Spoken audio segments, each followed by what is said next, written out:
ना मेरा मुझ में कुछ भी, सब कुछ अर्पित करता हूँ। अस्तित्व मेरे जीवन का, देश को समर्पित करता हूँ। जी हाँ दोस्तों, माई सेल्फ नवीन शोगन एंड मैं आप सबका स्वागत करता हूँ एवीकेएस अकेडमी पे। तो आज हम बात करेंगे सीएपीएफ असिस्टेंट कमांडेंट के एग्जाम के बारे में। तो एग्जाम का जो भी डाउट है इस एग्जाम से रिलेटेड, क्या इसकी नोटिफिकेशन है, वो कब आएगी, एग्जाम डेट क्या है, पूरा सिलेबस क्या है, क्राइटेरिया क्या है, एक डिटेल्ड इंफॉर्मेशन मींस कि ये वीडियो देखने के बाद आपको कोई भी डाउट नहीं रहेगा कि कौन सा सब्जेक्ट मेरे लिए इंपॉर्टेंट है, पेपर 1 में क्या होता है, पेपर 2 में क्या होता है, क्या अप्रोच होनी चाहिए, प्रमोशन क्या होता है, रैंक्स क्या होते हैं। तो पूरा एक डिटेल इंफॉर्मेशन इस वीडियो में आपको मिलेगा। मैंने 2019 में इस एग्जाम को क्लियर किया था, तो मैं एक माइक्रो लेवल एनालिसिस आपको प्रोवाइड करवा पाऊंगा। तो कुछ स्टूडेंट्स के माइंड में बहुत सारे डाउट होते हैं कि क्या सर 6 मंथ्स अभी पेंडिंग है, तो क्या 6 मंथ्स में हम इस एग्जाम को क्रैक कर सकते हैं या 7 मंथ्स में इस एग्जाम को क्रैक कर सकते हैं? Yes, definitely you can crack this exam in 6 months. Tighten your lace and run in the race because the race has begun. अगर अभी भी आपने पढ़ना स्टार्ट नहीं किया ना, फिर आप भूल जाइए, फिर आपका ऑफिसर बनने का सपना फुलफिल नहीं हो पाएगा। जी हाँ, ये थोड़े कटु शब्द हैं, आपको हर्ट करने वाले हैं, बट ये हार्ड ट्रूथ है। कोई भी ऑफिसर एक जॉब नहीं है, ये एक सर्विस है, सर्विस टुवर्ड्स द नेशन।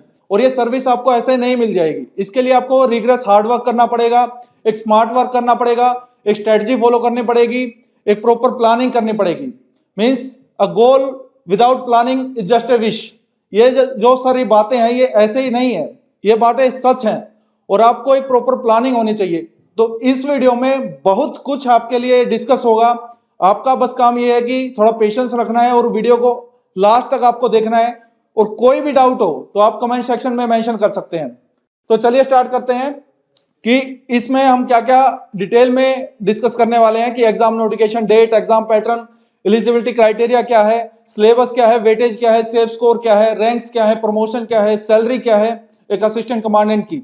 तो सबसे पहले हम बात करते हैं कि एवीकेएस अकेडमी के बारे में कि हमारे ऑफलाइन और ऑनलाइन कोर्सेज अभी चल रहे हैं दिल्ली और हैदराबाद में। अगर आप वो ज्वाइन करना चाहते हैं तो वो कर सकते हैं। फर्दर हमारे ऑनलाइन कोर्सेज भी रहते हैं और ये हमारा डेटा है कि more than 100 selections AVKS academy ने दिए हैं लास्ट 5 ईयर्स में। तो you can trust this academy because AVKS is a platform dedicated to CAPF and CAPF aspirants. यहाँ पे मेन चीज क्या है कि ऐसा नहीं है कि सिर्फ पेड कोर्स में ही आपको एनरोल करना है। अगर आपको पर्सनल मेंटरशिप चाहिए या कोई गाइडेंस चाहिए जो कि फ्री ऑफ कॉस्ट है, उस पे रिलेटेड भी हम आपको एक नंबर प्रोवाइड करवाते हैं। कोई भी डाउट हो एग्जाम रिलेटेड तो आप अपना डाउट कंफर्म कर सकते हैं, अपना डाउट सोल्व कर सकते हैं। आपको एक प्रॉपर सॉल्यूशन एक एक्सपर्ट द्वारा प्रोवाइड करवाया जाएगा। बात करते हैं डायरेक्ट रिक्रूटमेंट की। तो टोटल 5 फोर्सेज है सीएपीएफ की, जिसमें डायरेक्ट रिक्रूटमेंट होती है इस एग्जाम के द्वारा, जो कि यूपीएससी द्वारा कंडक्ट करवाया जाता है। इसमें 5 फोर्सेज क्या हैं? 3 फोर्सेज हैं जो आपकी बॉर्डर गार्डिंग फोर्सेज रहती हैं, BSF, ITBP and SSB. 2 other forces हैं, CISF and CRPF. Other forces हैं जो कि एनएसजी है, एसपीजी है, सीएपीएफ का पार्ट है। उसमें 100% डेपुटेशन होता है कि आप इन फोर्सेज से उन फोर्सेज में डेपुटेशन बेस पे जा सकते हैं एक पर्टिकुलर सर्विस के द्वारा। और अगर हम बात करें कि आपका एग्जाम डेट क्या है, इस डेट को लिख लीजिए आप अपनी नोटबुक में, आप अपनी टेबल पे इसको चिपका लीजिए, आप अपनी जो आपके सामने वॉल है उस पर चिपका लीजिए, माइंड में फिक्स कर लीजिए 6 अगस्त। क्योंकि ये डेट आपको स्ट्राइक करते रहने चाहिए। अभी टाइम है एक्शन करने का, ये इनफ टाइम है। अगर आप 6 to 7 मंथ्स पूरा डेडिकेशन अपना लगा देते हैं, पूरा एफर्ट्स अपना लगा देते हैं, तो ये डेट आपकी डेस्टिनी बदल देगी। ठीक है, नोटिफिकेशन कब आएगी? 26 अप्रैल को। इस डेट का वेट नहीं करना है, इस डेट का वेट सिर्फ फॉर्म फिल करने के लिए करना है, प्रिपरेशन स्टार्ट करने के लिए नहीं करना है। इस डेट को सिर्फ ये है कि आप फॉर्म फिल कर पाएंगे। जो स्टूडेंट्स नए हैं, जो अभी कॉलेज से जस्ट पास आउट हुए हैं, उनके लिए मैं एक बता देता हूं कि मॉर्निंग में आपका एग्जाम होगा, वो पेपर 1 का होगा 250 मार्क्स का। फिर इवनिंग शिफ्ट में मतलब 2 आवर का आपको गैप मिलेगा। फिर 2 से 5 3 घंटे का आपका पेपर 2 का होगा, जो कि डिस्क्रिप्टिव होगा, आपको लिखना रहेगा। डिस्कस करेंगे उसमें क्या क्या आता है, और नेगेटिव मार्किंग रहेगी वो पेपर 1 में रहेगी। कुछ चीजें हैं स्टूडेंट्स अक्सर मिस्टेक कर देते हैं। पेपर 1 में आपको ब्लैक पेन यूज करना है। पेपर 2 में आप ब्लैक और ब्लू दोनों यूज कर सकते हैं, लेकिन जो पहला पेज है पेपर 2 में जो भी इंफॉर्मेशन आपको भरनी है, रोल नंबर भरना है या कुछ भी भरना है, डिटेल भरनी है, वो आपको ब्लैक पेन से ही भरनी है। बहुत सारे स्टूडेंट्स ऐसे मिस्टेक कर देते हैं कि किसी और कलर का पेन यूज कर देते हैं और लास्ट में पेपर ही चेक नहीं होता। तो ऐसा ब्लंडर आपको नहीं करना है। मैं अभी से ये चीजें क्यों बता पा रहा हूं, क्योंकि आपको अभी से प्रैक्टिस जो स्टार्ट करनी है वो इन्हीं चीजों को ध्यान में रखते हुए करनी है। मतलब वही पेन यूज करने हैं। ये सेंटर्स हैं कि आप इन सेंटर में आप अपना एग्जाम अप्लाई कर सकते हैं। ये सेंटर्स आएंगे आपके एग्जाम के लिए। इस वीडियो रिलेटेड पूरी पीडीएफ आपको टेलीग्राम चैनल पे मिल जाएगी। फर्दर हमारे टेलीग्राम चैनल पे हम रेगुलर बेसिस पे पीवाईक्यूज अपलोड करते हैं और काफी सारा ऐसा मटेरियल है जो आपके एग्जाम को क्रैक करने में हेल्प करेगा। वो सारा टेलीग्राम चैनल पे आता है, तो वो आप ज्वाइन कर सकते हैं। उसका लिंक आपको डिस्क्रिप्शन में मिल जाएगा। एग्जाम की स्टेजेस की बात करें तो टोटल 3 स्टेजेस हैं। स्टेज 1 में पेपर 1 पेपर 2, स्टेज 2 जब आप पेपर क्रैक कर लेते हैं तब आपका स्टेज 2 है। स्टेज 2 आपका क्वालिफाइंग नेचर का है। उसमें फिजिकल होगा जो कि 1 डे प्रोसेस है, फिर मेडिकल होगा वो भी 1 डे प्रोसेस है, फिर आपका इंटरव्यू होगा 150 मार्क्स का। मीन्स अगर आप एग्जाम क्रैक कर लेते हैं तो 50% आपका काम वही हो गया, आपने काम खत्म कर लिया। 25% आपका काम यहां हो जाता है जब आप फिजिकल मेडिकल पास कर लेते हैं, जो कि काफी इजी रहता है। फिजिकल रिलेटेड जो टिप्स हैं वो भी आपको प्रोवाइड करवाई जाएंगी जब आप एग्जाम क्रैक कर लेंगे। मेडिकल रिलेटेड किसी को वेट लूज करना है या जो भी टिप्स चाहिए वो प्रोवाइड करवाई जाएंगी। इंटरव्यू रिलेटेड आपको 150 मार्क्स का होगा, यूपीएससी द्वारा ही कंडक्ट करवाया जाता है। 4 मेंबर्स रहते हैं पैनल में। टाइप्स ऑफ क्वेश्चंस क्या रहते हैं इंटरव्यू में, उससे रिलेटेड हमारी वीडियो जल्दी आने वाली है। तो ये सारी प्रोसेस जिससे आप जब निकल जाएंगे ना, तब जो स्टार्स आप स्काई में देखते हैं वो आपके शोल्डर्स पे आपको दिखेंगे। आपका सपना सच हो जाएगा एक ऑफिसर बनने का, इस नेशन को सर्व करने का। लोग सीएपीएफ क्यों ज्वाइन करना चाहते हैं? क्योंकि यूनिफॉर्म ये उनको अट्रैक्ट करती है। तो uniform is not just a cloth, it's a motivation. जो आपको ये 6 मंथ मेहनत करने की मोटिवेशन कहां से आएगी? इसी चीज से आएगी। तो एलिजिबिलिटी की बात कर लें तो आपकी जो एज है वो 20 से 25 ईयर होनी चाहिए जनरल कैटेगरी की। ओबीसी के लिए 3 इयर्स का रिलैक्सेशन रहता है, एससी एसटी के लिए 5 इयर्स का रिलैक्सेशन रहता है।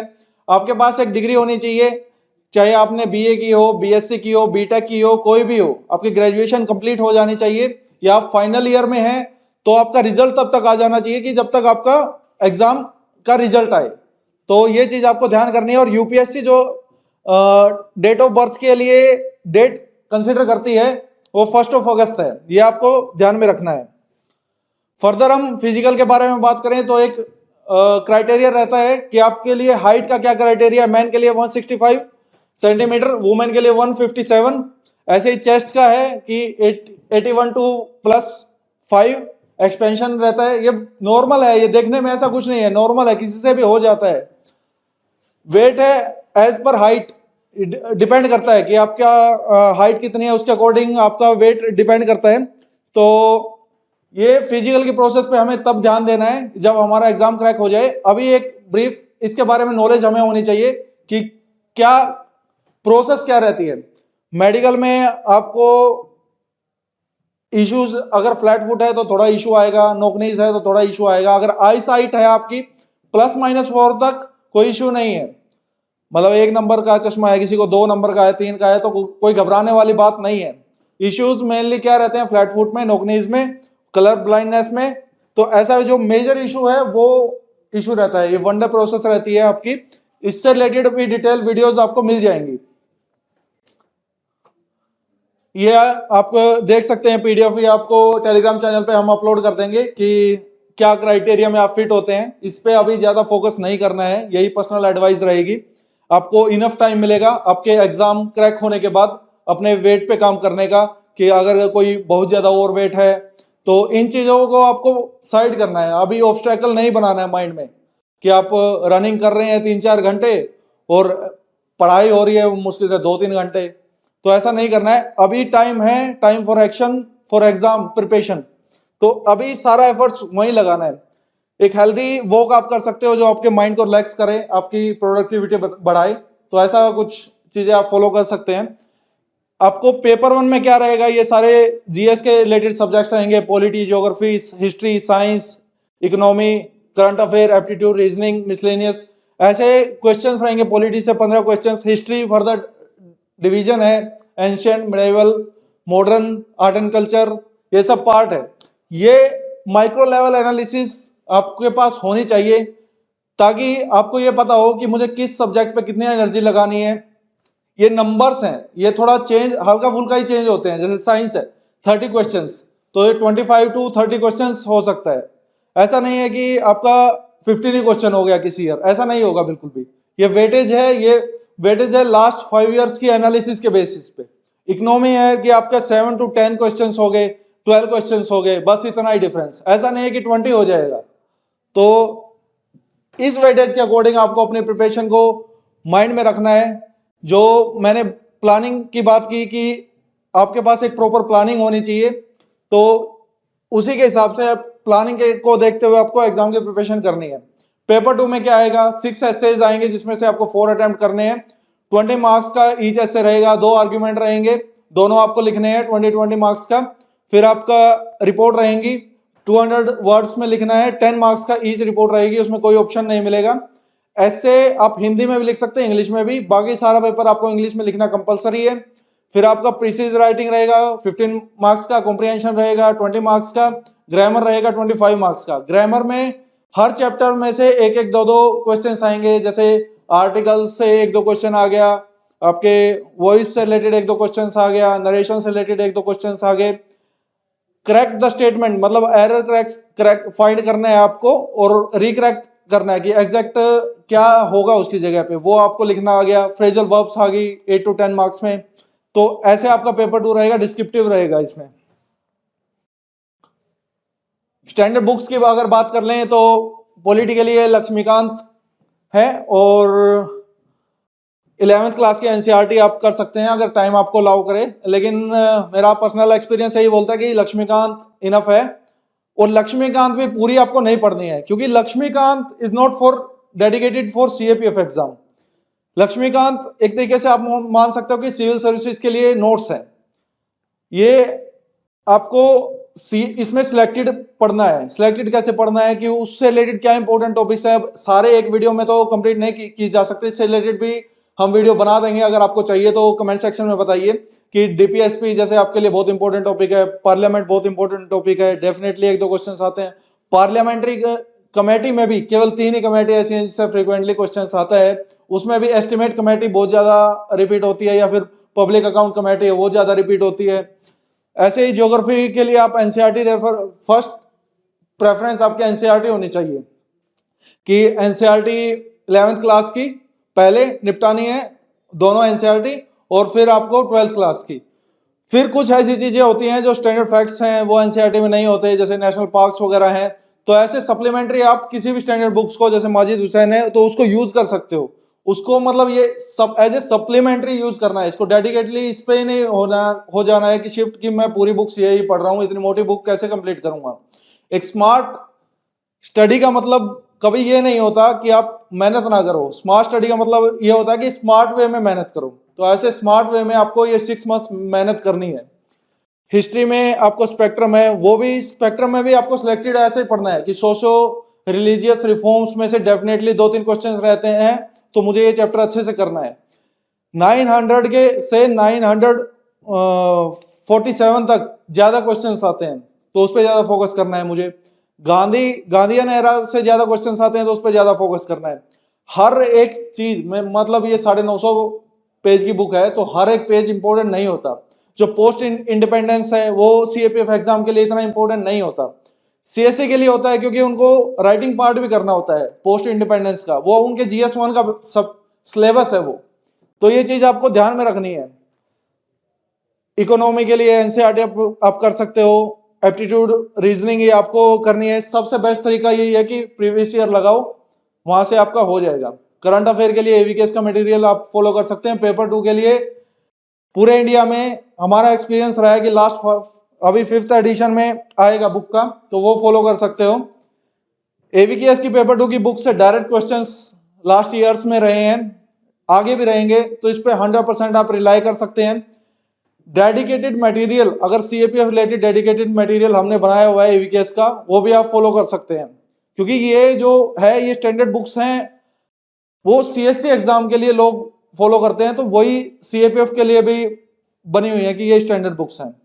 तो ये आपकी पर्सनल चॉइस रहेगी।